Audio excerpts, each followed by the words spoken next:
یہ تھا کہ حضرت عثمان کا چونکہ میں رشتہ دار ہوں، بنو امیہ سے میرا تعلق ہے، حضرت عثمان بھی بنو امیہ کے تھے، تو حکومت پہ دباؤ ڈالا جائے کہ حضرت عثمان کے قاتلوں کو چوک پر لٹکایا جائے۔ یہ گڑبڑ یہاں سے شروع ہوئی ہے، بات آ رہی ہے سمجھ میں؟ حکومت سے مطالبہ ہے کہ حضرت عثمان کے قاتلوں کو چوک پر لٹکایا جائے۔ یہ مطلب نہیں تھا حضرت معاویہ کا کہ حکومت کا اہل میں ہوں، مجھے خلافت دی جائے، میں علی کو نہیں مانتا یا میں علی کو معاذ اللہ برا سمجھتا ہوں، ایسا نہیں تھا۔ آج کل بعض لوگ یہ کہتے ہیں کہ حضرت معاویہ کے حکم سے حضرت علی کو گالیاں دی جاتی تھیں، یہ غلط ہے۔ یاد رکھو عربی کے لفظ کا ترجمہ اردو میں، یہ بہت سے لوگ نا ان کو عربی زبان سے ذرا بھی واقفیت نہیں ہے، چھوٹے چھوٹے بچے آ کے بیٹھ گئے ہیں۔ عربی میں کسی پر اعتراض کرنا، اس کی پالیسیوں کو غلط قرار دینا، اس کو بھی سب و شتم کہا جاتا ہے۔ اردو میں ہر جگہ اس کا ترجمہ گالیاں نہیں ہوتا، گالیوں کا مطلب تو ہمارے ہاں کچھ اور سمجھا جاتا ہے۔ آپ کسی پر اعتراض کر رہے ہو، اس کو تو سب و شتم کہا جائے گا۔ سب و شتم میں گالیاں بھی آتی ہیں، کسی کی پالیسیوں سے اختلاف کرنا، اس کی رائے پر رد کرنا، یہ بھی آتا ہے۔ لیکن اردو میں گالی کا مطلب برا لفظ ہے، گالی کوئی شریف آدمی نہیں دیتا۔ خیر، میں یہ عرض کر رہا تھا کہ حضرت عثمان رضی اللہ تعالی عنہ کے قاتلوں سے قصاص کا دعا کریں، میں جلدی سے اس موضوع کو سمیٹ کے آج ختم کر دوں۔ حضرت عثمان کے قاتلوں سے قصاص لیا جائے۔ حضرت علی رضی اللہ تعالیٰ عنہ کا موقف یہ تھا کہ مدینہ میں حضرت عثمان کے قاتلوں کا جو ٹولہ ہے وہ اتنا مضبوط ہے کہ اگر میں نے ان سب کو پکڑ پکڑ کے لٹکانا شروع کر دیا تو مدینہ میں امن و امان کی صورتحال خراب ہو جائے گی۔ حکومت بھی دہشت گردی کے خلاف جب ایکشن لیتی ہے تو یہ سوچتی ہے نا کہ دہشت گردوں میں کتنی پاور ہے، تمیز سے، طریقے سے۔ اب یہ ایک اختلاف تھا جو بڑھنا شروع ہو گیا۔ اس اختلاف کے پیچھے نہ حکومت کی لالچ، نہ پیسے کی لالچ، نہ دولت، یہ سب الزامات ہیں اسلام دشمنوں کے جو انہوں نے صحابہ پر لگائے ہیں۔ نہ حضرت علی پر کوئی الزام لگایا جا سکتا ہے اس مسئلے میں، نہ حضرت معاویہ پر۔ رائے کا اختلاف ہے، رائے کا اختلاف۔ ابتدا میں حضرت معاویہ کے ساتھ بہت سارے صحابہ تھے، میں یہ تو نہیں کہہ رہا زیادہ، بہت سارے صحابہ، جن میں حضرت عائشہ رضی اللہ تعالی عنہا بھی تھی۔ بعد میں حضرت عائشہ رضی اللہ تعالیٰ عنہا کا موقف تبدیل ہو گیا جب انہوں نے دیکھا کہ اس سے مسئلہ حل ہونے کے بجائے اور بگڑ رہا ہے، تو حضرت معاویہ نے حضرت علی کی بیعت سے انکار کیا، کہا کہ جب تک حضرت عثمان کے قاتلوں کو چوک پہ نہیں لٹکایا جاتا میں آپ کے ہاتھ پہ بیعت کرنے کے لیے تیار نہیں ہوں۔ یہ حضرت معاویہ کی رائے تھی۔ حضرت علی کی رائے یہ تھی کہ میرے لیے یہ فی الحال ممکن نہیں ہے، لہذا، اور اس سے ہو کیا رہا ہے، حکومت دو حصوں میں ڈیوائیڈ ہو رہی ہے۔ ان کی رائے یہ تھی کہ حضرت معاویہ رضی اللہ تعالی عنہ کو اپنے اس مطالبے سے دستبردار ہو کر میرے ہاتھ پہ بیعت کر لینی چاہیے، اور قرآن کا حکم ہے وَإِن طَائِفَتَانِ مِنَ الْمُؤْمِنِينَ اقْتَتَلُوا فَأَصْلِحُوا بَيْنَهُمَا فَإِن بَغَتْ إِحْدَاهُمَا عَلَى الْأُخْرَى فَقَاتِلُوا الَّتِي تَبْغِي حَتَّى تَفِيءَ إِلَى أَمْرِ اللَّهِ، کہ اگر مسلمانوں کا کوئی فریق بغاوت پہ اتر آئے، حکومت وقت سے لڑائی کرے، قاتل التی تبغی، تو جو طبقہ حکومت کو تسلیم نہیں کر رہا یا حکومت کے خلاف بغاوت کر رہا ہے اس سے قتال کرو۔ حضرت علی کا موقف یہ تھا کہ قرآن مجید کی یہ آیت مجھ سے مطالبہ کر رہی ہے کہ جو لوگ میرے ہاتھ پہ بیعت نہیں ہو رہے جبکہ میری خلافت قائم ہو چکی ہے، تو میں مسلمانوں میں تاکہ اختلاف اور انتشار نہ ہو میں اس فریق کو تلوار کے زور سے بیعت کرنے پر مجبور کروں۔ بات آ رہی ہے سمجھ میں کہ نہیں آ رہی ہے؟ آج تو پولیس بھی نہیں بلا سکتے، موبائل ہی نہیں ہے بھائی، بند پڑے ہوئے، ورنہ میں پولیس بلوا لیتا آج آپ کو بات سمجھانے کے۔ لیکن میں کہتا ہوں کہ میں پولیس اگر بلواتا، اگر پولیس ہی کو سمجھ میں نہیں آئی، یہ بھی تو بڑا مسئلہ ہے۔ خیر، تو حضرت علی کا موقف یہ تھا۔ حضرت معاویہ کا موقف یہ تھا کہ حکومت کے خلاف بغاوت غلط ہے نا، جس کو حکومت مان لیا ہو، جب تک میں نے خلیفہ مانا ہی نہیں ہے تو میرا یہ عمل بغاوت نہیں کہلائے گا۔ یہ اختلاف رائے ہے، اور یہ اختلاف صحابہ میں بھی ہوا ہے، تابعین میں بھی ہوا ہے، ائمہ مجتہدین میں بھی ہوا ہے، اور آج تک ہوتا آ رہا ہے۔ اس قسم کے اختلافات مکمل ختم نہیں ہو سکتے، یہ صحابہ میں بھی ہوا ہے۔ قرآن و حدیث کو سمجھنے کا اختلاف کہا جاتا ہے اس کو، اور اس اختلاف کے بارے میں نبی صلی اللہ علیہ وسلم کی صحیح حدیث ہے اذا اجتہد المجتہد فإن اصاب فلہ اجران وإن اخطأ فلہ اجر واحد، جب کوئی مجتہد اجتہاد کرتا ہے، کیا مطلب قرآن و حدیث کو سمجھنے کی کوشش کرتا ہے، اگر وہ صحیح نتیجے پر پہنچ جائے تو اس کو 2 اجر ملتے ہیں، اگر غلط نتیجے پر پہنچے تو بھی 1 اجر ملتا ہے اس کو۔ اس لیے کہ اس کے بس میں جو تھا وہ اس نے کر لیا. اب پیغمبر تو موجود نہیں ہے جو آگے بتائیں گے کہ یہ صحیح کر رہا ہے یہ غلط کر رہا ہے. میں نے اپنے ایک استاد سے ایک مرتبہ پوچھا کہ حضرت یہ علماء میں جب اختلاف ہوتا ہے کسی مسئلے میں تو عوام بڑی پریشان ہوتی ہے, کیا کریں ہم؟ انہوں نے فرمایا کہ عوام کو یہ بتاؤ کہ ہم پیغمبر نہیں ہیں اور ہم پیغمبر سے براہ راست مسئلہ پوچھ نہیں سکتے. ہمارے پاس جو قرآن و سنت ہے اور جو فقہائے کرام نے اس قرآن و سنت کی تشریح کی ہے, جو فقہ کی کتابیں ہیں, ہم اس میں دیکھتے ہیں. اب اس میں دو علماء کی رائے میں اگر اختلاف ہو جائے تو اس اختلاف کو ختم کرنے کا ہمارے پاس کوئی راستہ نہیں ہے. نبی ہوتے تو ہم پوچھ لیتے, جب راستہ نہیں ہے تو بھائی اللہ کے نبی نے فرما دیا کہ جو تمہارے بس میں ہے وہ کر لو. اگر درست بات تک پہنچ گئے ڈبل اجر, نہیں پہنچے تو بھی اجر. اس میں ہمیں بتا دیا کہ اسلام پر عمل کے لیے اتنا کافی ہے کہ جو تمہاری استطاعت میں ہے وہ کر لو. نہیں آئی بات سمجھ میں؟ اب یہ اختلاف چھوٹے مسائل میں بھی ہو سکتا ہے اور بڑے مسائل میں بھی ہو سکتا ہے. تیسری بھی ایک جماعت تھی. یہ دو اختلاف تو پتہ چل گئے نا, حضرت علی کا موقف, حضرت معاویہ کا موقف. ایک تیسری جماعت تھی جو یہ کہتی تھی کہ نہ ہم حضرت علی کا ساتھ دیں گے نہ حضرت معاویہ کا, کیونکہ دونوں مسلمان ہیں, دونوں لڑ رہے ہیں, مسلمانوں کو ہم لڑتا ہوا نہیں دیکھ سکتے. ان کا موقف تھا حضرت علی رضی اللہ تعالیٰ عنہ ایک صحابی کے پاس گئے اور ان سے کہا کہ آپ میری جماعت میں شامل ہوں اور اہل شام کے خلاف میرے ساتھ مل کے لڑیں. وہ صحابی گئے کہ لکڑی کی تلوار اٹھا کے لائے. انہوں نے کہا کہ میں نے رسول اللہ صلی اللہ علیہ وسلم سے سنا ہے کہ فتنے کا دور ہوگا, مسلمان آپس میں لڑیں گے, تو تم اس وقت اپنی تلوار کو لکڑی کی بنا لینا. لکڑی کی تلوار کا مطلب جو کسی سے لڑنے کے کام نہ آئے. میں تو نہیں لڑ سکتا. اب حضرت علی نے یہ نہیں کہ اس پہ تلوار رکھ دی ہو کہ نہیں تو جائے گا, یا تو دائرہ اسلام سے خارج ہے, یا تو باغی ہے, ٹھیک ہے نہیں آ رہی سمجھ میں چھوڑ دو. آج جو فتنے کھڑے ہو رہے ہیں نا وہ اس پہ نہیں ہو رہے کہ صحیح کیا ہے غلط کیا ہے. فتنہ اس پر ہو رہا ہے کہ جو مجھے سمجھ میں آ رہا ہے وہ میں تھوپ کے اس کو مسلط کر دوں. مجھے اگر رفع الیدین سمجھ میں آ رہا ہے تو پوری دنیا رفع الیدین کیوں نہیں کر رہی, اور اگر مجھے ترک رفع الیدین سمجھ میں آ رہا ہے تو یہ چند لوگ رفع الیدین کیوں کر رہے ہیں. صحابہ کے دور میں رفع الیدین بھی ہوتا تھا اور ترک بھی ہوتا تھا, پھڈے نہیں ہوتے تھے. صحابہ کے دور میں زور سے آمین بھی تھی اور آہستہ آمین بھی تھی, جھگڑے نہیں تھے.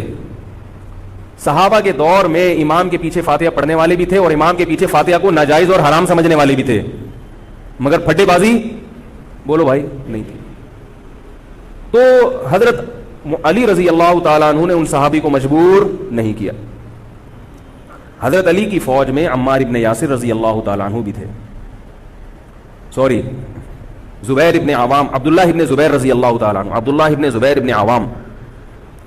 حدیث میں آتا ہے کہ جب جنگ صفین میں, جنگ جمل میں دونوں فوجیں آمنے سامنے کھڑی ہوئی ہیں, زبیر ابن عوام رضی اللہ تعالیٰ عنہ نے تقریر کی, اہل شام سے خطاب کر کے کہا کہ اے اہل شام, ہم جانتے ہیں کہ تمہارے ساتھ محمد صلی اللہ علیہ وسلم کی زوجہ ہیں حضرت عائشہ, جو ہمارے موقف سے متفق, یہ صحیح بخاری کی روایت ہے, جو ہمارے موقف سے متفق نہیں ہے لیکن ہے نبی کی بیوی, اور ساتھ کس کا دے رہی ہے, تمہارا. اب اعتدال دیکھیں صحابہ کی رائے میں. فرمایا اللہ کی قسم ہم یہ جانتے ہیں کہ جیسے وہ دنیا میں نبی کی زوجہ تھی جنت میں بھی نبی کی زوجہ ہوں گی, اگرچہ وہ اس معاملے میں ہمارے خلاف ہیں مگر اس کی وجہ سے ہم ان کے جنتی ہونے کا انکار نہیں کر سکتے. کیا مطلب, ان کی سمجھ میں جو آ رہا ہے وہ اس کے حساب سے کر رہی ہیں لیکن ہماری سمجھ میں ان کی بات نہیں آ رہی. کیوں؟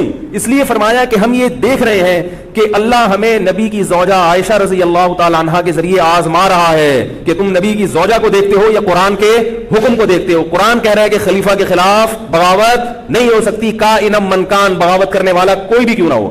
تو نہ چاہتے ہوئے بھی ہم تمہارے خلاف آ کے کھڑے ہوئے ہیں. خدا کی قسم اس آزمائش میں ہمیں کس نے ڈالا ہے, اللہ نے ڈالا ہے. وہ لوگ جو حضرت عائشہ رضی اللہ تعالی عنہا پر تہمتیں لگاتے ہیں, جو حضرت معاویہ کو برا بھلا کہتے ہیں, وہ لوگ حضرت علی اور ان کے ساتھیوں سے سبق کیوں نہیں سیکھ لیتے. ایک مرتبہ میرے پاس ایک سوال آیا, سوال کرنے والے نے حضرت معاویہ کی شان میں گستاخی کا پورا ایک باب باندھا ہوا تھا. اس نے کہا کہ جس نے نبی کے داماد کے خلاف تلوار اٹھائی وہ اسلام میں معاذ اللہ کیسے ہو سکتا ہے, اور ایسے برے برے القاب کہ میں زبان پہ بھی نہیں لا سکتا. میری عادت ہے شارٹ کٹ جواب دینے کی, گل ویلے دی تے پھل موسم دا. اتنا ٹائم تھوڑی ہے کہ ہر آدمی کے سوال کو لے کے بیٹھ جائیں.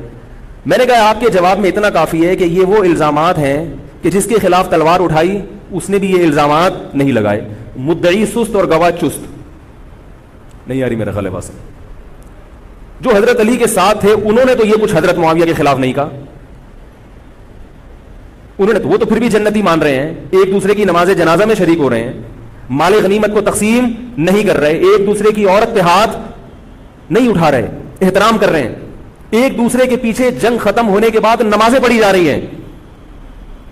اللہ تعالیٰ نے یہ مثال صحابہ کی قائم کی ہے دنیا کو دکھانے کے لیے کہ ان میں اتنا بڑا اختلاف ہو کہ تلواریں بھی چل جائیں تو وہ اختلاف بھی حدود سے تجاوز نہیں کرتا. اور ہمارے چھوٹے چھوٹے اختلافات میں کیا ایک دوسرے کے خلاف بہتان تراشیاں اور زبان درازیاں ہوتی ہیں. تو یہ اختلاف تھا حضرت علی اور حضرت معاویہ کا, جس میں 3 فریق تھے. ایک حضرت علی تھے, ان کا موقف یہ تھا کہ میرے لیے تلوار اٹھانا واجب ہے. حضرت علی کے ساتھ جو لوگ تھے ان کا بھی یہ موقف تھا. حضرت معاویہ کا یہ موقف تھا کہ میں باغیوں کی فہرست میں آتا نہیں ہوں.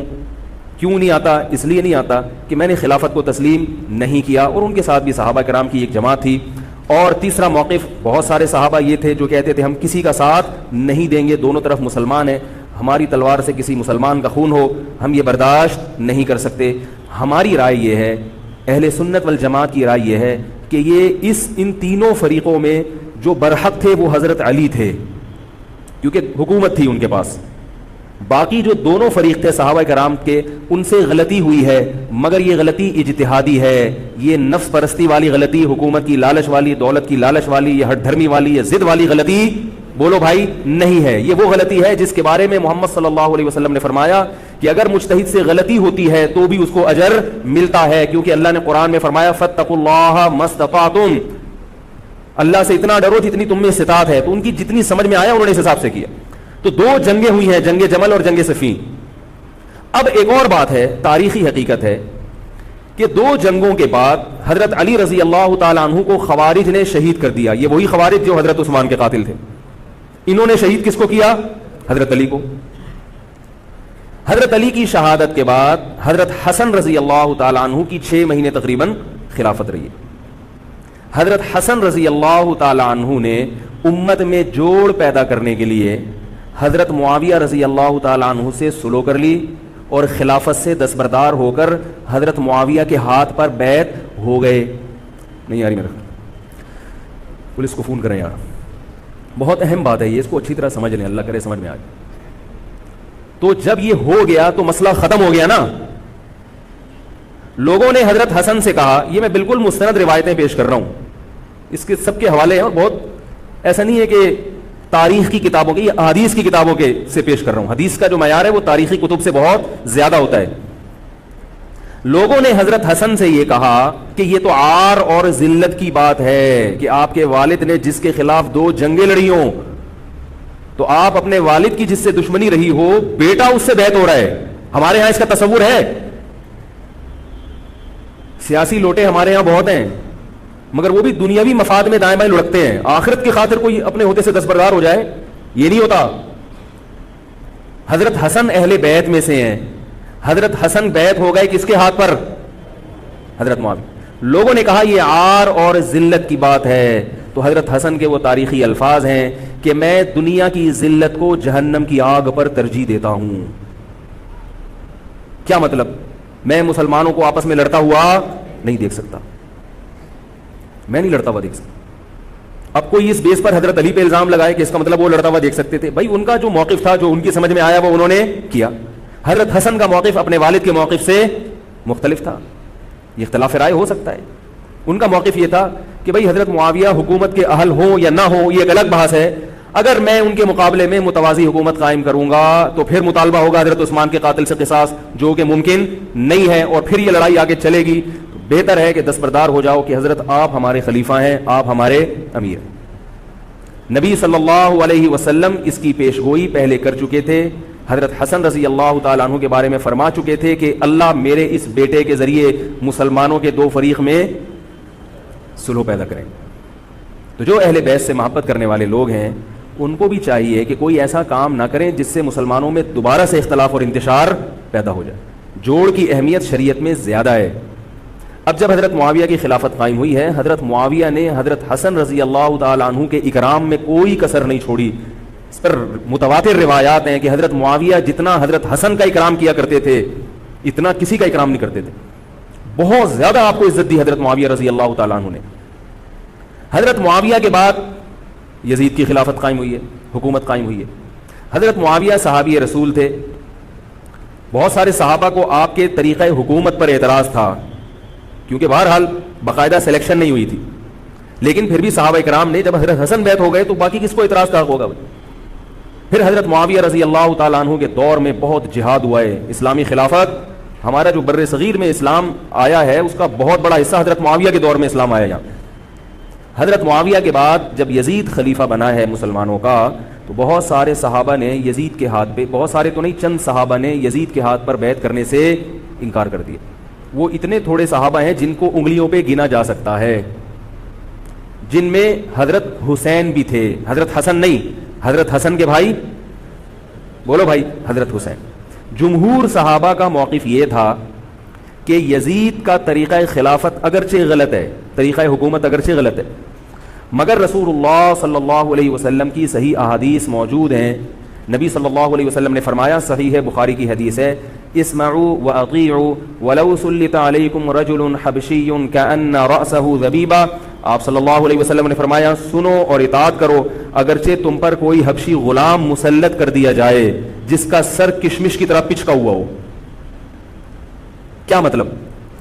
سلیکشن نہیں ہوئی بلکہ زبردستی مسلط ہو گیا کسی بھی طرح سے, اور جو مسلط ہوا وہ کسی بھی لحاظ سے حکومت کرنے کا اہل نہیں ہے, غلام ہے. غلام کبھی بھی حکومت کا اہل نہیں ہوتا, اور غلام بھی حبشی, کالا کلوٹا, گوروں سے جس کو ویسے ہی تبھی نفرت ہو, بھائی ہم سارے سفید ہیں اور یہ ایک بلیک کہاں سے آ گیا, دوسری قوم کا آدمی. انسان دوسری قوم کے آدمی کو قبول نہیں کرتا, قوم بھی دوسری, اور فرمایا شکل بھی اچھی نہیں ہے. بھائی حاکم کم از کم شکل کا اچھا ہو تو اطاعت کرتے ہوئے مزہ آتا ہے, شکل بھی اچھی نہ ہو تو آدمی کہتا ہے یار اس کی مانوں میں, عجیب سا ہے. یہ فطرت ہے انسان کی. لوگ کوشش کرتے ہیں امام لائیں تو شکل بھی اچھی ہو اس کی, یہ کوشش کرتے ہیں لوگ. امام میں پتہ نہیں کیا کیا دیکھ رہے ہوتے ہیں. تو کیا ہے, شکل بھی اچھی نہیں ہے اور عقل بھی نہیں ہے, سر پچکا ہوا ہے کس کی طرح, کشمش کی طرح. صحیح ہے بخاری کی حدیث. مطلب یہ کہ کسی بھی لحاظ سے نہ لک وائز اچھا لگ رہا ہے آپ کو, نہ اس کے اندر صلاحیتیں, مگر مسلط ہو گیا, کسی نے بھی مسلط کر دیا. تو آپ نے فرمایا اب اس کے خلاف بغاوت نہیں کرنی, اس کی اطاعت کرنی ہے. آپ کہیں گے یہ کیسا حکم ہے بھائی اسلام کا, ایک آدمی نا اہل ہے مگر اس کی مان کے چلو تو مروا دے گا. یہ اس لیے اسلام نے حکم دیا ہے کہ اس کے پاس پاور تھی تو مسلط ہوا ہے نا. کیا خیال ہے بھائی؟ تو اب جب اس کے خلاف چلو گے تو اس سے وہ ہٹنے والا نہیں ہے, وہ خون خرابہ کر دے گا, قتل و غارت کرے گا اور فساد پیدا کر دے گا وہ. کیونکہ اگر وہ کمزور ہوتا تو خلیفہ بنتا نہیں. وہ خلیفہ کی, حاکم کی ڈیفینیشن کیا ہے؟ جس کے پاس قوت نافذہ ہو.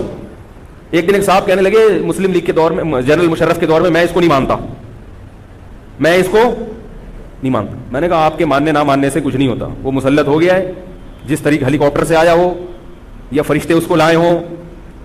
کیونکہ حاکم کی جو ڈیفینیشن ہے کہ جس کے پاس قوت نافذہ ہو. قوت نافذہ اردو کا گاڑا لفظ ہے. قوت نافذہ کہتے ہیں کہ جب وہ کچھ کہتا ہو تو کر کے دکھا سکتا ہو, چاہے فوج کے ذریعے, چاہے پولیس کے ذریعے, چاہے کسی بھی طریقے. ایک آدمی کو پوری قوم نے سلیکٹ کر لیا مگر اس کی سنتا کوئی نہیں ہے, وہ کچھ کہتا ہے تو اس کے منہ سے الفاظ نکل کے ہوا میں تحلیل ہو جاتے ہیں, چلتی کسی اور کی ہے, وہ جو کہتا ہے کر کے دکھا دیتا ہے. تو اصل حاکم کون ہے؟ جو کہتا ہے اور کر کے دکھا دیتا. اب یہ ایک الگ بحث ہے کہ یہ ظالم ہے, یہ غلط طریقے سے آیا ہے. اس پر بحث ہو سکتی ہے کہ جب یہ غلط طریقے سے آیا ہے تو اس کو قانون کے دائرے میں رہ کے ہٹانے کی کوشش کی جائے, لیکن مسلح بغاوت کرنا, اس کے خلاف بندوق اٹھانا, اس کے خلاف تلوار اٹھانا, اس کی شریعت نے اجازت نہیں دی. میں یہ نہیں کہہ رہا کہ اس کی مخالفت کی اجازت نہیں دی.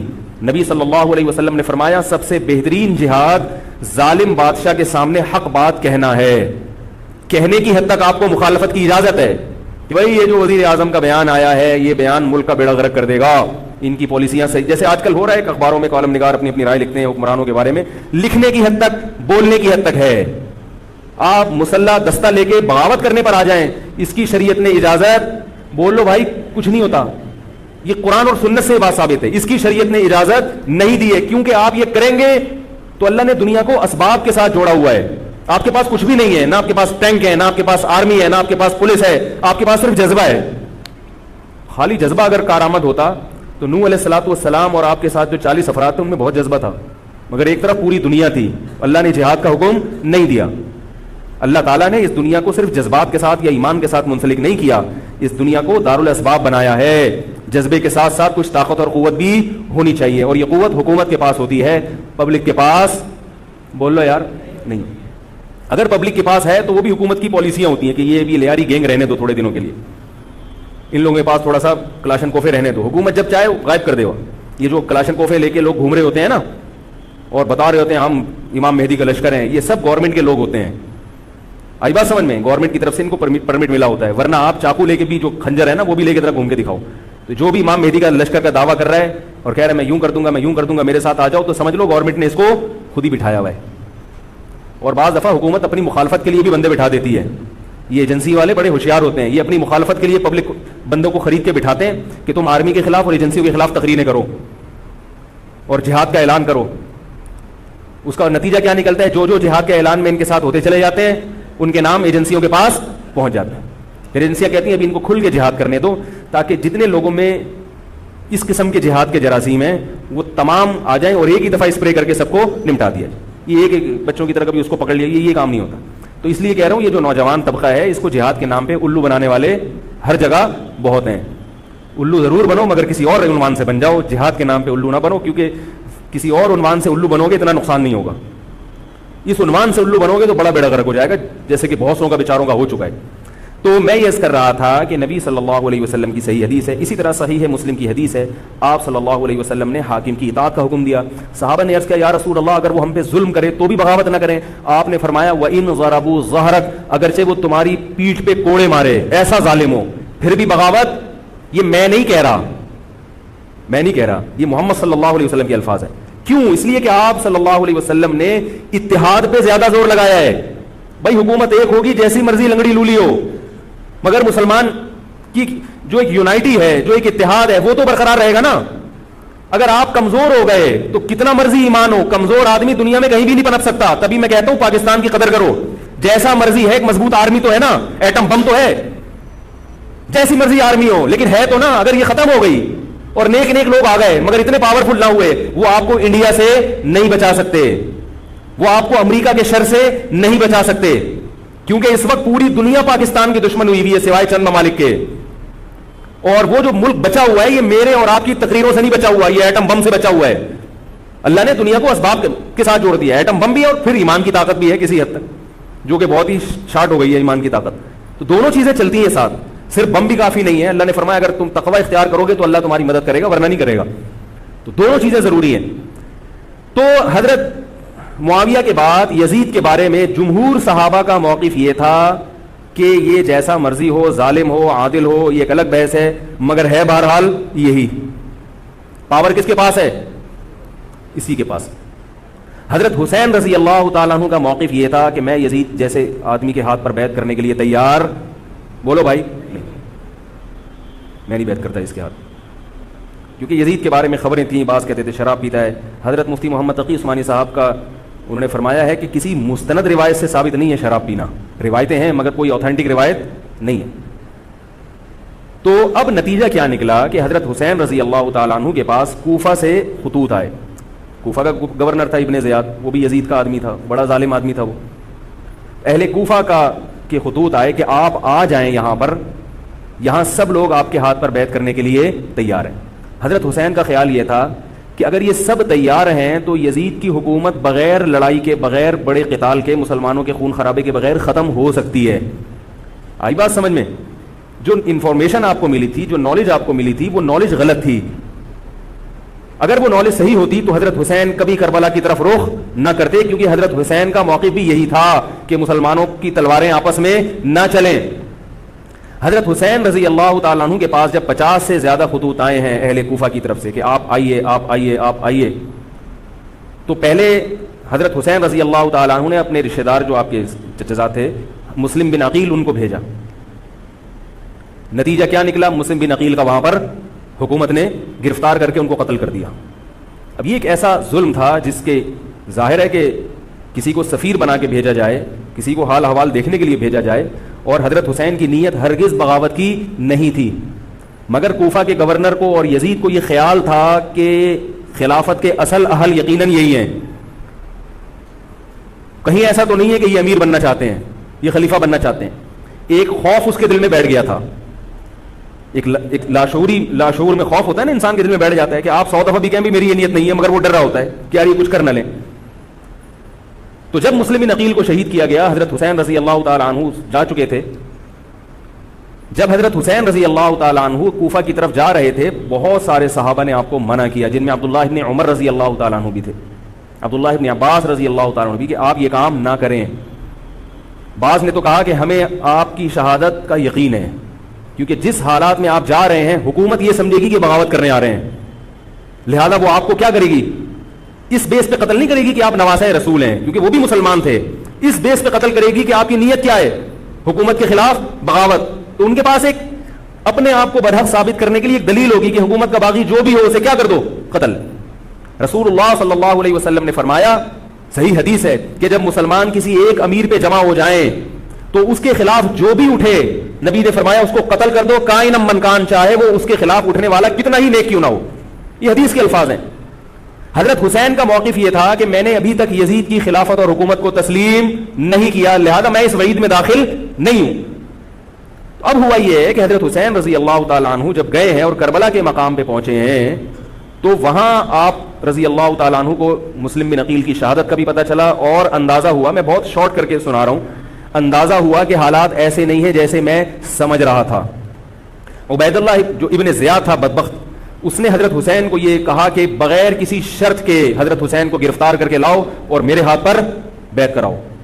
یہ رسول اللہ صلی اللہ علیہ وسلم کے نواسے کی توہین تھی کہ آپ صلی اللہ علیہ وسلم کے نواسے ہیں اور ان کے ساتھ ایسے معاملہ کیا جائے جیسے ایک عام شخص کے ساتھ معاملہ کرتے ہیں. ان کو گرفتار کر کے معاذ اللہ گھسیٹ کے لاؤ اور میرے ہاتھ پر بیعت پر کیا کرو، ان کو مجبور کرو. حضرت حسین رضی اللہ تعالیٰ عنہ کا کربلا کے میدان میں موقف یہ تھا کہ میں اگر بیعت ہوں گا تو ڈائریکٹ یزید کے ہاتھ پہ بیعت ہوں گا جو مسلمانوں کا خلیفہ ہے، ابن زیاد کے ہاتھ پر بیعت نہیں ہوں گا. یہ بھی اس تاریخ کا ایک اہم پہلو ہے کہ حضرت حسین نے کوفہ جانے کا ارادہ ترک کر دیا اور کربلا سے شام جانے کا آپ رضی اللہ تعالیٰ عنہ نے ارادہ کر لیا. اور بعض مورخین نے لکھا ہے کہ حضرت حسین جو واپس آ رہے تھے تو وہ کربلا سے گزر رہے تھے، وہ واپسی کا راستہ ہی شام کا راستہ ہے. نہیں یاری بات میرے خیال سمجھ، وہ جس ٹریک پر چل رہے تھے وہ راستہ کون سا ہے، وہ شام کو جاتا ہے. یہ اس کی علامت ہے کہ آپ یزید سے ملاقات کے لیے، مذاکرات کے لیے تیار بولو بھائی ہو چکے تھے کہ میں خود براہ راست یزید سے مل کے حال حوال دیکھتا ہوں، اگر مجھے سمجھ میں آئے تو میں اس کے ہاتھ میں بیعت ہو جاؤں گا. حضرت حسین رضی اللہ تعالی عنہ کا مقصد حکومت کے خلاف تلوار اٹھانا بولو بھائی نہیں تھا، ورنہ وہ اس کے لیے تیار نہ ہوتے. مگر جو ابن زیاد تھا اس نے حضرت حسین رضی اللہ تعالی عنہ اور آپ کے ساتھ جتنے اہل بیت تھے ان پر ظلم یہ کیا اس بدبخت نے کہ اس نے انہیں شام جانے کا راستہ نہیں دیا، اور اس میں اپنی توہین محسوس کی کہ میرے ہاتھ پر بیعت کیوں نہیں ہو رہے، اور لشکر بھیجا جس لشکر نے چاروں طرف سے حضرت حسین رضی اللہ تعالیٰ عنہ کو گھیرا. حضرت حسین نے کہا کہ میں عزت کی جو موت ہے اس کو ذلت کی زندگی پر ترجیح دیتا ہوں. کوئی بھی غیرت مند ہوتا تو اس وقت یہی کرتا کہ بھائی جب میں اپنے دعوے سے بھی دستبردار ہو گیا اور میں شام جانے کے لیے بھی تیار ہو گیا، اب میرا راستہ روکنے کی کیا حقیقت ہے. اللہ تعالیٰ کوفہ کے گورنر کے ذریعے حضرت حسین کا قتل کروانا چاہتے تھے تاکہ اس کی بدبختی ساری دنیا کے سامنے ظاہر ہو جائے. اگر حضرت حسین پھر بھی تلوار چلاتے، پھر بھی لڑتے، تو حضرت حسین پر یہ الزام لگایا جا سکتا تھا کہ معاذ اللہ آپ باغیوں میں ہیں. تو اللہ تعالیٰ نے اپنے نبی کے نواسے کو اس الزام سے محفوظ رکھا اور آپ نے لڑائی کا ارادہ ترک کر دیا. حضرت حسین نے کربلا کے میدان میں جو لڑائی لڑی ہے وہ اقدامی لڑائی نہیں تھی، وہ دفاعی لڑائی تھی. دیکھو جب حکومت آپ کو گھیر لے چاروں طرف سے، آپ کہیں ٹھیک ہے بھائی میں لڑائی سے دستبردار ہوتا ہوں، مجھے میرے گھر جانے دو. حضرت حسین کا ایک مطالبہ یہ بھی تھا کہ یا تو مجھے واپس جانے دو مدینہ، میں جہاں سے آیا ہوں وہیں جا رہا ہوں واپس، مکہ جانے دو یا مدینہ جانے دو. ان کا ایک مطالبہ تھا کہ نہیں، ان کو گرفتار کر کے لاؤ اور زبردستی ہمارے ہاتھ پر بیعت کراؤ. یہ ظلم تھا.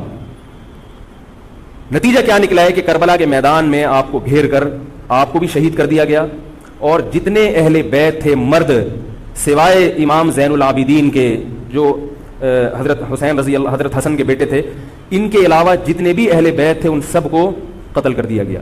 اور یہ اسلامی تاریخ پر ایک بدنما داغ ہے یہ واقعہ کہ ایک اسلامی حکومت تھی اور اس کے اسلامی حکمران تھے، اور ان حکمرانوں کے ہاتھوں محمد صلی اللہ علیہ وسلم کے نواسے کا سر جو ہے وہ گردن اڑائی گئی ہے. مجھ سے خدا کی قسم یہ الفاظ ادا نہیں ہو رہے، میں اپنے جذبات پہ بہت زیادہ کنٹرول کر رہا ہوں. وہ منظر کیا ہوگا کہ جب نبی صلی اللہ علیہ وسلم کے نواسے آپ صلی اللہ علیہ وسلم کے نواسے کی گردن اڑائی گئی ہوگی. تو یہ بہت ایک اسلامی تاریخ میں ایک بدترین واقعہ ہے. لیکن بات یہ ہے کہ جب یہ واقعہ ہو گیا اور قتل کر دیا گیا, باقی جتنے بھی جو زندہ بچے تھے اہل بیت وہ یزید کے پاس لے جائے گئے. روایات میں آتا ہے کہ یزید نے ان کا اکرام کیا اور ان کو عزت کے ساتھ تحفے تحائف دے کر واپس کیا. یہ جو کربلا کے واقعات میں جو ظلم کی داستانیں اضافی بیان کی جاتی ہیں, اس کا مستند تاریخی روایات سے کوئی ثبوت بولو بھائی نہیں ملتا. اب لوگوں نے اپنی دکانیں چمکا لی ہیں, پانی نہیں تھا, کئی دنوں سے کھانا نہیں ملا. صحیح روایات سے ثابت ہے کہ حضرت حسین رضی اللہ تعالیٰ عنہ کربلا کے میدان میں وضو کر کے نماز پڑھتے تھے, تو پانی تھا تو. اور بعض نے یہ کہا کہ اہل بیت کی عورتوں کی عزتیں اچھالی گئی ہیں. آپ اس طرح کی باتیں کر کے اہل بیت سے محبت کا اظہار کر رہے ہو یا ان کی توہین کر رہے ہو؟ بولو بھائی. اگر کوئی عزت دار پاک دامن عورت ہو, بالفرض اس کی عزت پہ ڈاکہ ڈلتا ہے بالفرض, تو آپ اس بات کو چھپاؤ گے نا, آپ جھوٹ بولو گے, بولو گے نہیں بھائی اس کی عزت پہ کوئی آنچ نہیں آئی ہے. کیونکہ جب عورت کی عزت کو آپ کوئی تار تار کر دے اور آپ ممبر پہ بیٹھ کے اس کو بتا دو, تو وہ عزت تار تار ہونے سے اتنی بے عزتی نہیں ہوگی جتنی اس بات کو بیان کرنے سے اس کی بے عزتی ہوگی. حقیقت یہ ہے کہ کسی مستند روایت سے ثابت نہیں ہے کہ اہل بیت کی عورتوں کی عزتوں کو اچھالا گیا. وہ نبی کے گھرانے کی عورتیں تھیں, ان کا ناخن بھی کوئی نامحرم مرد نہیں دیکھ پاتا تھا. دوپٹہ اتر گیا زینب کا اور زینب کی چادر چھن گئی, یہ سب غلط ہے, یہ سب من گھڑت باتیں ہیں. چونکہ وہ بہرحال مسلمان تھے جو حضرت حسین کے خلاف لڑ رہے تھے, ظالم تھے, اس میں کوئی شک نہیں ہے. اس سے بڑا ظلم اس کائنات میں ہوا نہیں ہوگا کہ ایک شخص جو اپنے آپ کو مسلمان کہتا ہے اور وہ نبی کے نواسے کو قتل کر دے اور اہل بیت کو قتل کر دے. اسلامی سیاست میں اتنی گندی تاریخ ہمیں کبھی بھی نہیں ملتی. حضرت عثمان کا بھی قتل ہوا, وہ بھی بہت بڑا ظلم تھا, مگر یہ ظلم اس ظلم کی نوعیت سے بڑھ کر تھا, کیونکہ حضرت عثمان کا قتل حکومت کے ہاتھوں نہیں ہوا ہے, باغیوں کے ہاتھوں ہوا ہے. یہاں حضرت حسین کا قتل کس کے ہاتھوں ہوا ہے؟ حکومت کے ہاتھوں ہوا ہے, جس پر لوگ بیعت کر چکے تھے. تو یہ اسلامی تاریخ میں ایک بہت بڑا بدنما داغ ہے, مگر اس کو بیان جس انداز سے کیا جاتا ہے اور جتنے قصے کہانیاں من گھڑت سنائے جاتے ہیں ان کا حقیقت سے تعلق نہیں ہے. ہماری نظر میں چاہے پانی بند کیا ہو یا نہیں کیا ہو, کھانا ملا ہو یا نہیں ملا ہو, ہماری نظر میں حضرت حسین رضی اللہ تعالی عنہ کا سر قلم کر دینا ہی کائنات کا بدترین ظلم ہے. یہی ایسا ظلم ہے کہ جس پر جتنا غم کیا جائے کم ہے. غم منایا نہیں, غم کیا جائے. منانا الگ چیز ہے, غم زدہ ہونا الگ چیز ہے. لیکن جو آگے اس میں تڑکا لگایا جاتا ہے اس کا حقائق سے تعلق بولو بھائی نہیں ہے. یہ دکانیں ہیں جو چمکائی, اس میں سب برابر ہیں, شیعہ بھی سنی بھی. بہت سارے سنی علماء بھی کربلا کے واقعے کو بہت ہی بھیانک انداز سے بیان کرتے ہیں, اور مقصد کیا ہوتا ہے؟ پبلک کو رلانا. ایک رونا وہ ہوتا ہے جو خود سے آئے, اور ایک رونا ہوتا ہے باقاعدہ آپ کو آرڈر پہ رونے کے لیے اور رلانے کے لیے بلایا جائے. وہ رمضان میں نے بتایا تھا نا کہ میں نے ختم قرآن پہ دعا کی تو مجھے رونا آ گیا, بہت زیادہ رونا آیا. اگلے دن ایک صاحب کہنے لگے مولوی صاحب آج بھی ایسی ایک دعا ہو جائے. میں نے کہا میں آرڈر پہ نہیں روتا, میں آرڈر پہ نہیں روتا.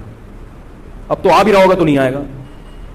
نہ انسان کسی کے مشورے سے ہنس سکتا ہے اور نہ انسان کسی کے مشورے سے رو. اگر آپ کسی کے مشورے پہ رو رہے ہیں اس کا مطلب ڈرامے بازی. آپ کو فلم کا ایکٹر ہونا چاہیے, آپ کو ڈرامے جوائن کرنے چاہیے, وہاں آپ اچھے چل سکتے ہیں. جیسے کہ ہمارے ایک مشہور اسکالر ہیں, ان کے بارے میں لوگ یہ کہتے ہیں ان کو فلموں میں ہونا چاہیے تھا, پتہ نہیں یہ جیو پہ کیوں آ رہے ہیں. وہ آرڈر پہ روتے بھی ہیں, آرڈر پہ. اب چونکہ یوٹیوب کا دور ہے, میں پہلے جو کربلا کے واقعات جو لوگ بیان کرتے ہیں ان کی تقریریں نہیں سنتا تھا. اب کیا ہوتا ہے, بعض دفعہ بیٹھے ہوئے ہیں کہیں سفر پہ جا رہے ہیں تو یوٹیوب کی ویڈیو, ہم نے کہا چلو یار ہم بھی سن لیں. ایسی چہک چہک کے منہ بنا بنا کے گھما گھما کے تقریریں ہوتی ہیں, لگتا ہے کہ یہ باقاعدہ ایک ڈرامہ ہے, اداکار ہے, فنکار ہے جس کو ڈرامے بازی کے لیے یہاں. یہ حضرت حسین کی شہادت کو کیش کرا رہے ہیں. یہ حضرت حسین سے محبت کرنے والے نہیں ہیں, یہ ان کی شہادت کو. دیکھو اس کی مثال ایسے جیسے کوئی محلے میں مر گیا, کسی سیٹ کا بیٹا مرا, اب آپ کو سیٹ سے قرضہ چاہیے تو سب سے زیادہ آپ روگے نا, تاکہ سیٹ صاحب سمجھیں کہ محبت سب سے زیادہ کس کو ہے؟ آپ کو. تو آپ اس کی بیٹے کی موت کو کیا کرا رہے ہو؟ کیش کرا رہے ہو. بعض لوگ کسی کی شہادت کو کیش کراتے ہیں, کسی پہ ظلم کو کیش کراتے ہیں. تو میں پھر عرض کروں کہ بہت بدترین واقعہ ہے. حضرت حسین رضی اللہ تعالیٰ عنہ کا سر لے جایا گیا یزید کے پاس. یزید بدبخت نے چھڑی سے آپ کے ہونٹوں کو چھوا. وہاں صحابی رسول نے فرمایا کہ ایسا مت کرو. فرمایا اللہ کی قسم میں نے ان ہونٹوں پہ بارہا محمد صلی اللہ علیہ وسلم کے ہونٹ رکھے ہوئے دیکھا ہے. بارہا میں نے دیکھا ہے کہ محمد صلی اللہ علیہ وسلم نے ان ہونٹوں کا بوسہ لیا ہے. بارہا میں نے دیکھا ہے. ان صحابی کے دل پہ کیا گزر رہی ہوگی جو حضرت حسین کے ساتھ یہ حرکت دیکھ رہے ہوں گے, جبکہ اسی حسین کو انہوں نے بارہا نبی کی گود میں بھی دیکھا اور بارہا نبی کے ہونٹوں کو بھی ان ہونٹوں سے مس ہوتے ہوئے دیکھا. تو جب یہ سر ان کے سامنے رکھا ہوگا اور اس کے ساتھ یہ حرکت ہو رہی ہوگی, ان صحابی کے جذبات کیا ہوں گے. مگر اس کے باوجود جو بتانے کی بات ہے, جو میں بتانا چاہتا ہوں, انہوں نے یزید کے خلاف بغاوت نہیں کی کہ جس یزید نے حضرت حسین کا یہ حشر کر دیا ہو, اگر اس کے خلاف بغاوت ہوگی تو باقی مسلمانوں کا کیا حشر کرے گا. تو اس میں صبر کی تلقین بھی صحابہ نے بتائی ہے کہ حاکم کے مظالم کو برداشت کیا جائے, زبان سے اس کو ہائی لائٹ کیا جائے کہ غلط ہو رہا ہے, تلوار نہ اٹھائی جائے. بات نہیں آ رہی میرے خیال ہے سمجھ میں, کیونکہ آج ایک واقعہ ہوا ہے ورنہ کربلا جیسے درجنوں اور واقعات ہو جائیں گے. تو صحابہ کرام کی سیرت میں ہمیں ہر طرح کے اسباق ملتے ہیں. تو میں یہ عرض کر رہا تھا کہ یہ ہے وہ کربلا کا واقعہ جس کا میں نے آپ کو خلاصہ بیان کیا. اس کے بعد کیا ہوا ہے کہ یہ جو بنو امیہ کی حکومت تھی, اس کی وہ ویلیو صحابہ کرام کے دل میں نہ رہی جو پہلے کسی حد تک برقرار تھی. یہ بہت ایک حکومت کے خلاف لوگوں کے دل میں بغض پیدا ہو گیا اور بالآخر بغاوتیں شروع ہوئیں. لیکن جمہور صحابہ کا موقف پھر بھی یہی تھا کہ حکومت کے خلاف بغاوت جائز, بولو بھائی, نہیں. اور اسی طرح کے ظالم لوگ آتے رہے اور انہی کی اولادوں میں بنو امیہ میں اللہ نے پھر عمر ابن عبدالعزیز کو پیدا کیا. عمر ابن عبدالعزیز بھی انہی ظالم لوگوں کی اولاد تھے, مگر اسلام چونکہ قیامت تک رہنے کے لیے آیا ہے تو اللہ کو اپنا دین محبوب ہے, اللہ غیب سے انتظام کرتے ہیں. عمر ابن عبدالعزیز جیسے ہی حکومت میں آئے ہیں, خلیفہ بنے ہیں, آپ رضی اللہ تعالی عنہ نے وہ بنو امیہ کی جو جاہلانہ چیزیں تھیں ان سب کو ختم کر دیا. حکومتی ملکیت کو جو ذاتی خزانہ لوگ سمجھنا شروع کر دیا تھا اس کو ختم کیا. عمر بن عبدالعزیز کی ایک تاریخ ہے, ان کو 5واں خلیفہ راشد کہا جاتا ہے. علم حدیث کو مرتب کیا گیا, فقہ کو مرتب کیا گیا, حدیث کا علم ضائع ہو رہا تھا. آپ نے حکم دیا کہ اکتب ما کان من حدیث رسول اللہ صلی اللہ علیہ وسلم فانی اخاف ضیاع العلم والعلماء. فرمایا مجھے علم اور علماء کے ضائع ہونے کا خطرہ ہے, محمد صلی اللہ علیہ وسلم کی حدیثوں کو ریٹن فارم میں لایا جائے. تو باقاعدہ پھر حدیث کو باقاعدہ جمع کیا گیا کتابوں کی شکل میں, اور آج ہمارے پاس وہ حدیث محفوظ ہیں. فقہاء کرام کا دور آیا تو اللہ تعالیٰ نے حضرت عمر بن عبدالعزیز کے دور میں امت کو الحمدللہ دوبارہ جمع کر دیا. عمر بن عبدالعزیز کے بعد پھر بغاوتیں ہوئیں, بالآخر بنو امیہ کی حکومت کا خاتمہ ہوا. بنو عباس کی حکومت آئی, مگر بنو عباس کی حکومت آنے سے بنو امیہ کی حکومت مکمل ختم نہیں ہوئی. وہی ہوا کہ آپ نے اچھی نیت سے بغاوت کی مگر اس کا نقصان زیادہ. وہ کیا ہوا, بنو امیہ بھاگ گئے, اندلس میں حکومت قائم کر لی اور ادھر بنو عباس کی. تو یہ تاریخ میں پہلا واقعہ تھا کہ اسلامی خلافت 2 حصوں میں ڈیوائیڈ ہو گئی. اس کے بعد آج تک ایک جگہ مسلمان جمع نہیں ہو سکے. کیوں؟ مسلمانوں نے اس حدیث کی مخالفت کی کہ امیر کے خلاف بغاوت, بولو بھائی, نہیں کرو. اب میں آپ سے ایک بات کہتا ہوں کہ بالآخر ڈیوائیڈ ہوتے ہوتے ہوتے ہوتے آج پتہ نہیں کتنے سارے اسلامی ملک بن گئے. پاکستان میں الگ ہے, سعودی عرب کی پالیسیاں الگ ہیں, دبئی الگ چل رہا ہے, قطر اور سعودیہ کا پھڈا ختم نہیں ہو رہا. 1920 تک تو پھر بھی خلافت عثمانیہ تھی, اگرچہ پوری دنیا پہ نہیں تھی.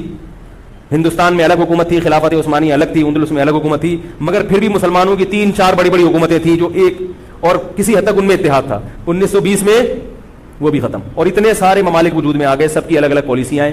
اب جو آدمی خلافت کے نام پہ جہاد کی بات کرتا ہے وہ لوگوں کو ایک امیر پہ جمع نہیں کرے گا. جتنے ملک بن چکے ہیں نا, ان کو مزید توڑ کے اگر یہ 20 ہے تو 40 بنا دے گا. ان کو بہت مشکل ہے سمجھانا بھائی. اب اگر کوئی کہتا ہے نا ظالم حاکم کے خلاف تحریک چلاؤ, آؤ ہمارے ساتھ مسلح بغاوت میں شامل ہو, ہم حکومت کے خلاف تلوار اٹھائیں گے, تو نتیجہ کیا نکلے گا؟ یہ سارے مل کے ایک امیر نہیں بن جائیں گے. یہ اگر 20 ہے نا تو کتنے ہو جائیں گے؟ بولو بھائی 40. جیسے جو جماعت المسلمین بنی نا کہ 4 فقہ ہیں, حنفی, شافعی, مالکی, ہم نہیں مانتے, تو سب کو ختم کرو, ایک بناؤ. تو اس ایک بننے سے یہ ختم نہیں ہوئے بلکہ 4 کے بعد کتنے ہو گئے؟ 5 ہو گئے. نہیں آ رہی بات؟ میرا خیال آ رہی ہے الحمدللہ.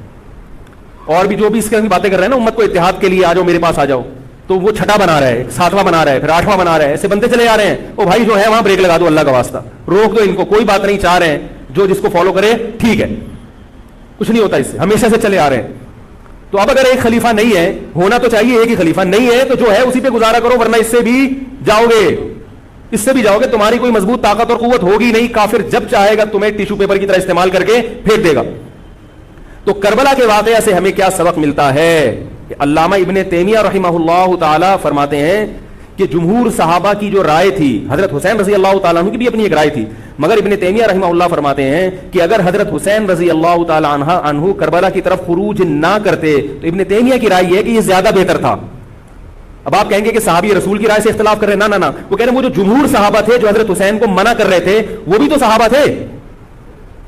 حضرت حسن بھی تو صحابی تھے. حضرت حسن نے حضرت معاویہ کے خلاف لڑائی نہیں لڑی. تو صحابہ کی دو رائے تھی، جمہور ایک طرف تھے. تو فرماتے ہیں اگر یہ نہ ہوتا تو زیادہ بہتر تھا. لیکن حضرت حسین رضی اللہ تعالیٰ عنہ کے بارے میں ہمارا موقف یہ ہے کہ وہ یہ سب کچھ اس وقت کے جو حالات تھے اس میں کوئی بھی ہوتا اور غیرت مند ہوتا تو وہ یہ کرنے پر مجبور تھا. اور اس میں دھوکہ کس نے دیا؟ حضرت حسین کو، اہل کوفہ نے، جس کا حضرت حسین کو علم نہیں ہو سکا. اب میں آپ سے ایک بات عرض کر رہا ہوں، یہ تو میں نے کربلا کی تاریخ کا آپ کو خلاصہ بیان کیا ہے. اس میں جو میں نے ایک دعویٰ کیا کہ اس میں مظالم جو بیان کیے جاتے ہیں اس میں غلو ہے بہت. اس غلو کی ایک دلیل گل ویلے دی تے پھل موسم دا. اب میں آپ کو تاریخی کتابوں کے حوالے دوں، وہ بہت لمبی بات ہوگی، اس میں بہت تضاد ہے. آپ یہ جو خطیب ہے نا جو کربلا کے مظالم بیان کرتے ہیں، ان خطیبوں کے بیان سنیں، ہر آدمی کا بیان دوسرے سے مختلف ہوگا. یہ خود اس کی علامت ہے، یہ کسی ایک بات پر ٹکنے کے لیے تیار نہیں ہے. ان کا مقصد ہے رونا اور پبلک کو رلانا. رونے کا اپنا ایک مزہ ہے. آپ کہیں گے بھائی رلانے میں کیا ملتا ہے؟ بھائی جیسے ہنسنے کا مزہ ہے ایسے ہی آرڈر پہ باقاعدہ رونے کا بھی ایک تو رونا غم سے ہو رہا تو اس میں مزہ نہیں آتا. ایک آرڈر پہ جب انسان روتا ہے اس کا اپنا ایک مزہ ہے. تو اللہ کے بندو، حضرت حسین کی شہادت کو کیش مت کراؤ. صحابہ کرام پہ جو مظالم ہوئے ہیں ان کو آپ اپنی ذات کو چمکانے کا اور اپنی دکانداری کا ذریعہ نہ بنائیں، چاہے کوئی سنی ہو یا شیعہ ہو. بعض سنی لوگ بھی بڑے وقت تڑکا لگاتے ہیں اس میں. ایسا نہیں ہے. اس بارے میں نے جو اسٹڈی کی ہے، مطالعہ کیا ہے، سب سے زیادہ مضبوط تحریر، سب سے زیادہ مضبوط موقف حضرت مفتی محمد تقی عثمانی صاحب دامت برکاتہم کا ہے. حضرت مفتی محمد تقی عثمانی صاحب دامت برکاتہم کی شخصیت ایسی ہے، دیکھو جو مولوی ہوتا ہے نا وہ مولویوں کو سمجھتا ہے، پبلک نہیں سمجھتی. ڈاکٹر کو پتا ہے نا کہ کون سا ڈاکٹر اچھا ہے کون سا گڑبڑ ہے. عام آدمی تو اس کو اچھا سمجھیں گے جو لوگوں کو الو بنا رہا ہے. پبلک کو نہیں پتا ہوتا کہ کس میں کتنا دم ہے. تو بھائی سونار کو پتا ہوگا نا کہ یہ اصلی سونا ہے یا ہمارے جاننے والے ہیں کباڑ، وہ دھات پہ ہاتھ رکھ کے بتاتے ہیں پیتل ہے، سونا ہے، تانبا ہے، لوہا ہے، ہاتھ رکھ کے بتا دے گا. حالانکہ اس نے کسی یونیورسٹی سے کوئی کورس نہیں کیا، نہ کوئی سائنسدان ہے. وہ کام کیا ہے کباڑ کا، ساری زندگی یہی کام کیا ہے. تو جو مولوی لوگ ہوتے ہیں ان کی ساری زندگی اسی میں گزری ہوتی ہے، پڑھنے پڑھانے میں، بشرطے کہ ہوں بھی مولوی. روحانی علاج والے مولوی نہیں ہوتے، نام کے مولوی ہوتے ہیں. ان کو پڑھنے کے علاوہ دنیا کے سارے کام آتے ہیں. کتابوں سے ان کو نفرت ہوتی ہے، بس جھاڑ پھونک جن چڑیل وہ اسی سے دکانداری چمچاتے ہیں. ہر داڑھی والا ہر پگڑی والا مولوی نہیں ہوتا. تو جو مولوی ہوتا ہے اس کو پتا ہوتا ہے کہ کون سا مولوی کتنے پانی میں ہے. تو میں تو نہیں دعویٰ کرتا کہ میں عالم ہوں، لیکن آپ لوگ تو مجھے مولوی سمجھ کے آئے ہیں نا، عالم سمجھ کے آئے ہیں. تو آپ کے نظریے کے مطابق میں کہتا ہوں کہ اگر آپ مجھے عالم سمجھتے ہیں تو میں آپ کو بتاؤں کہ پاکستان میں حضرت مفتی محمد تقی عثمانی صاحب جیسا مضبوط علم والا، اور علم بھی بہت سے لوگوں کے پاس ہوتا ہے مگر اعتدال نہیں ہوتا طبیعت میں، وہ باہر کے ماحول سے متاثر ہو جاتے ہیں. حضرت مفتی محمد تقی عثمانی صاحب دامت برکاتہم العالیہ وہ علم میں مضبوط بھی ہیں، اور ان کی جو زبان سے نکلے ہوئے الفاظ یا ان کے قلم سے لکھی ہوئی تحریر بہت ہی نپی تلی ہوتی ہے. ایک حرف بھی اس میں غیر ضروری نہیں ہوتا، اور ایک حرف بھی ایسا نہیں ہوتا جو ضروری ہو اور نہ آیا ہو اس میں. بہت کسی فرقے کی مخالفت بھی کرتے ہیں، بڑی تمیز سے کرتے ہیں. وہ ہم لوگوں کی کیا عادت ہوتی ہے، جب کسی کے خلاف چلو تو کوشش کرو دائرہ اسلام سے کسی طرح باہر نکل جائے. کوشش یہی ہوتی ہے، وہ نکل نہیں رہا ہوتا تو مجبوراً پھر اس کو مسلمان ماننا پڑتا ہے. کیا خیال ہے؟ کوشش یہ ہوتی ہے کہ اسلام کا جو دائرہ ہے وہ اس میں رہوں اور 2-4 میرے مرید رہیں. لیکن چونکہ پبلک اس کو مانتی نہیں تو مجبوراً ان کو بھی دائرہ اسلام میں داخل کرنا پڑتا ہے. تو حضرت مفتی محمد تقی عثمانی صاحب کی جو تحریریں ہیں وہ بڑی جاندار ہوتی ہیں. ان کو پڑھا کرو اللہ کے بندو. عالم کا یوٹیوب سے نہیں پتہ چلتا کون مفتی ہے کون کیا ہے. حضرت مفتی تقی عثمانی صاحب کی پاکستان میں اتنی عزت نہیں ہے جتنا غیروں نے ان کو عزت دی ہے. سعودی عرب میں جاؤ، امام حرم ان سے مسائل پوچھتے ہیں. ایک صاحب نے مجھے بتایا کہ میں نے امام حرم کو 25 منٹ تک ان سے فون پہ بات کرتے ہوئے دیکھا اور ان سے مسائل پوچھتے ہوئے. عرب علماء ان کی قدر کر رہے ہیں، ملیشیا میں ان کی قدر ہے، پاکستان میں لوگوں کو ان کا پتہ ہی نہیں. میں یہ نہیں کہہ رہا کہ وہ ان سے کوئی خطا ہو ہی نہیں سکتی. تکافل کے معاملے میں حضرت مفتی محمد تقی عثمانی صاحب کی جو رائے ہے، تو میں تو بہت ہی چھوٹا آدمی ہوں، میں یہ نہیں کہہ سکتا، لیکن جن علماء کی رائے ان کے خلاف ہے میرا موقف بھی وہی ہے. میں تکافل کے معاملے میں حضرت مفتی تقی عثمانی صاحب کی رائے کو ہم لوگ صحیح نہیں سمجھتے، لیکن بہرحال اجتہادی اختلاف ہے، یہ نہیں کہ وہ غلط ہیں. تو ہماری رائے ہے کہ اس معاملے میں حضرت سے اجتہادی غلطی ہوئی ہے. میری نہیں، میں تو بہت چھوٹا آدمی ہوں ان کے مقابلے میں، لیکن ہمارے بڑوں کی رائے ہے. اور اس کی جو میں نے ٹوٹی پھوٹا جو اس میں تحقیق کی ہے، مجھے بھی تکافل کے ناجائز ہونے پر اطمینان ہے. بہت اس میں بحث کی ہے، دارالعلوم کے علماء سے بھی ملا ہوں. حضرت مفتی محمد تقی عثمانی صاحب دامت برکاتہم کے ساتھ جو مجلس ہوئی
جامعۃ الرشید کے علماء کی 3 گھنٹے اس مجلس میں بھی میں موجود تھا, تو میں نے دونوں طرف کے دلائل بہت اچھی طرح سے سنے ہیں, تو مجھے اس کے ناجائز ہونے پر اطمینان. لیکن مسئلہ اختلافی ہے, تو جب بڑے حضرات میں جو بڑے علماء ہیں ان میں جب اختلاف ہوتا ہے تو پھر عوام کو چاہیے کہ جس کی رائے پہ ذل زیادہ مائل ہو رہا ہے اس کی رائے کو فالو کر لے, کسی دوسرے پر اعتراض نہ کرے. بات آ رہی ہے سمجھ میں؟ انشورنس کا متبادل ہے نا تکافل, پا قدر تکافل, یا یہ سب میری رائے میں یہ سب ناجائز ہے. اس پر میں کبھی بیان کروں گا کیوں ناجائز ہے. تو بیان تو نہیں کرنا چاہیے, ان اختلافی مسائل کو ممبر پہ نہیں لانا چاہیے, لیکن یہ کہ اب ہر عالم تک اپنی بات پہنچانا بڑا مشکل ہے. تو میں چاہتا ہوں ایک بیان ایسا ہو تاکہ علماء تک بات پہنچ جائے, پھر علماء جب دونوں طرف کے دلائل رکھ کے فیصلہ کر لیں گے جس عالم کی جو رائے بنے, تاکہ دوسرا پہلو سامنے آ جائے. ابھی تو صرف جواز کا پہلو لوگوں کے سامنے آ رہا ہے, عدم جواز والا نہیں آ رہا, تاکہ دونوں پہلو آئیں, پھر علماء کی جو رائے بنے گی جو جس کی رائے کو فالو کرتا ہے. ٹھیک ہے بھائی. تو میں یہ کر رہا تھا, حضرت مفتی محمد تقی عثمانی صاحب بہت بڑے عالم ہیں, ان کی قدر کر لیں. ان کی تحریریں بڑی معتدل ہوتی ہیں اور ان کی رائے بہت ہی معتدل ہوتی ہے اور بہت مدلل ہوتی ہے. تو کربلا کے بارے میں, یزید کے بارے میں جو حضرت مفتی محمد تقی عثمانی صاحب کی رائے ہے وہ وہی ہے جو میں نے آپ کے سامنے بیان کی ہے. بات آ رہی ہے؟ نہیں آ رہی میرے خیال ہے. تو میں یہ نہیں کہہ رہا کہ میں نے ان کی تقلید میں یہ سب بیان کیا ہے, بلکہ جو مطالعہ کیا تو اس کے بعد ان کی رائے بہت زیادہ جاندار لگی ہے. اور یہ جو میں عرض کر رہا ہوں نا کہ یہ جو کربلا کے واقعات بیان کیے جاتے ہیں, ہر خطیب کا بیان دوسرے خطیب سے مختلف ہے. یہ خود اس کی علامت ہے کہ دال میں کچھ کالا کالا ہے, یہ ایک جگہ ٹکتے کیوں نہیں ہیں. تو اب میں ایک بات عرض کروں. اسی طرح یزید کے بارے میں لوگ سوال پوچھتے ہیں یزید کیا, تو یزید کے بارے میں بھی دونوں طرف ہماری رائے کے حساب سے غلو ہے. یزید کے دور میں حضرت حسین کا قتل یقیناً ہوا ہے, مگر کسی ایک مستند روایت سے یہ ثابت نہیں کہ یزید نے حکم دیا تھا حضرت حسین کو قتل کرنے کا. یہ کہیں بھی روایت میں ثابت نہیں آ رہی میرا خیال ہے. کوفہ کے گورنر کے حکم سے قتل ضرور ہوا ہے, لیکن کیا یزید نے اس کا آرڈر دیا تھا؟ اس کا کسی مستند روایت میں ثبوت بولو بھائی نہیں ملتا. لیکن اس بنیاد پہ یزید کو رحمت اللہ علیہ کہنا یہ بھی غلط ہے. ٹھیک ہے, یزید کے بارے میں کسی مستند روایت سے نہیں ملتا کہ اس نے قتل کا حکم دیا تھا یا قتل کروایا تھا, لیکن قتل ہونے کے بعد یزید نے اس گورنر کے خلاف ایکشن نہیں لیا. حضرت عثمان کے قاتلوں کے بارے میں تو یہ تھا کہ ان کو لٹکایا جائے, حضرت حسین کے قاتلوں کو کیوں نہیں لٹکایا؟ نہیں یاری بات سمجھ. تو یہ جرم بھی ہے کہ حکومت, ممکن ہے یزید کہہ سکتا ہو کہ میرے بس میں نہیں ہے, کہہ سکتا ہو کہ میرے بس میں نہیں ہے. تو بھائی آپ کے بس میں اگر نہیں ہے تو حضرت علی کے بس میں بھی نہیں تھا حضرت عثمان کے قاتلوں سے قصاص لینا.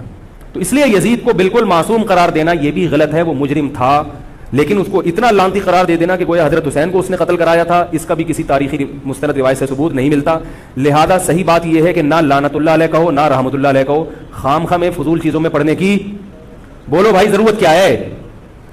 قیامت کے دن آپ سے یزید کے بارے میں سوال, میرے سے کسی نے پوچھا کہ یزید کے بارے میں آپ کیا کہتے ہیں. میں نے کہا آپ کو جاپان کے جو بھی صدر ہے اس کے بارے میں پتہ ہے, چائنا کے بارے میں پتہ ہے؟ وہ کہہ رہے وہ تو کافر ہیں. میں نے کہا چلو مسلمانوں کے, علامہ اقبال کے بارے میں پوری رپورٹ ہے آپ کے پاس.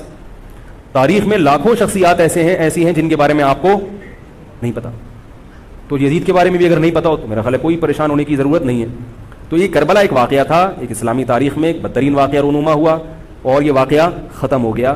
ہمیں جو قرآن اور سنت نے جس بات کا حکم دیا ہے ہمیں وہ کرنا ہے. بات آ رہی ہے سمجھ میں؟ ہمیں کیا کہا ہے؟ نماز قائم کرنی ہے, اسلام کے 5 ارکان ہیں. کربلا کا واقعہ دنیا میں وجود میں آتا تو بھی 5 نمازیں پڑھنی تھی, وجود میں نہیں آتا تو بھی 5 نمازیں پڑھنی. باقی حضرت حسین کی شہادت اس لیے بھی ہوئی ہے کہ اللہ کے نبی نے ان کو شہید قرار دے دیا تھا. اللہ تعالیٰ نے آپ کو اس منصب تک پہنچانا تھا جس منصب کی گواہی محمد صلی اللہ علیہ وسلم دے چکے تھے. بعض دفعہ کوئی مقصد نہیں ہوتا, ایک مقصد ہوتا ہے کسی کو اونچے درجے تک پہنچانا. غزوہ احد میں 70 صحابہ شہید ہوئے, اللہ نے اس کی حکمت یہ بھی بیان کی وَيَتَّخِذَ مِنْكُمْ شُهَدَاءَ, اللہ تم میں سے بہت سو کو شہادت کے درجے پر فائز کرنا چاہتا. تو حکومت تھی حضرت حسین رضی اللہ تعالیٰ عنہ کو اللہ تعالیٰ نے شہادت کے مرتبے پر پہنچایا اور ظالم حکمرانوں کے مرتبے کو گھٹانا. تو یہ کام ہو چکا, اب ہمیں کیا کرنا ہے؟ ہمیں جو قرآن اور سنت ہے اس کو فالو کرنا ہے.